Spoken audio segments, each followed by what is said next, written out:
கிருபை இரக்கங்களால் மணிமுடி சூட்டுகின்றார்.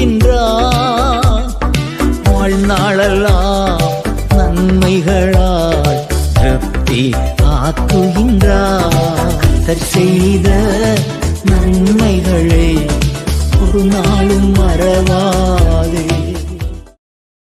கிருபை இரக்கங்களால் மணிமுடி சூட்டுகின்றார். வாழ்நாளெல்லாம் நன்மைகளால் திருப்தி ஆக்குகின்றார். கர்த்தர் செய்த நன்மைகளை ஒரு நாளும் மறவாதே.